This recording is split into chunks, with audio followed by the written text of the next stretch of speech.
রাধে কৃষ্ণা। আজ আরও একটি নতুন মিনি ব্লগ নিয়ে হাজির হয়েছি। আজকে আমি প্রথমেই সকালে উঠে আজ বানাচ্ছি চিড়ের পোলাও। প্রথমে পেঁয়াজটাকে কিন্তু তেলের মধ্যে দিয়ে দিলাম, তেলটাকে গরম করে নিয়ে তারপরে দিয়ে দিলাম কিছু চিনাবাদাম, ঝালের জন্য দিয়ে দিয়েছি লঙ্কা কুচি, আর অল্প একটু আলু কেটে রেখেছিলাম, তাই সেই আলুটা কিন্তু দিয়ে দিলাম। তারপর দিয়ে দিলাম স্বাদ মতো নুন, দিয়ে দিচ্ছি পরিমাণ মতো হলুদ গুঁড়ো।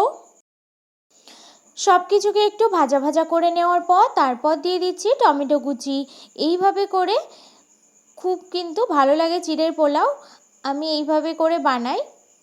তারপর আমি এখানে দিয়ে দিচ্ছি একটু চিনি, চিনিটাকে ভালো করে মিশিয়ে নিয়ে আর একটু নুন দিয়ে দিলাম, আর নামিয়ে নেওয়ার আগে একটু লেবুর রস দিয়ে দিলাম। চিড়ের পোলাওটা খেতে কিন্তু দারুণ হয়েছিল। আমি আর বোন খাচ্ছি চিড়ের পোলাও, আর মা খাচ্ছে পান্তা ভাত দিয়ে লেবু লঙ্কা আর পেঁয়াজ। আজ কয়দিন হলো আমি দেখছি আমার এই জবা গাছে কালো পিঁপড়ে লেগেছে।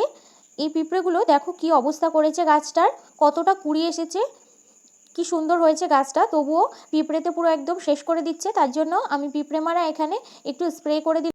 আজ তাহলে আসি, আবার দেখা হবে নতুন কোনো ভিডিওতে। বাই।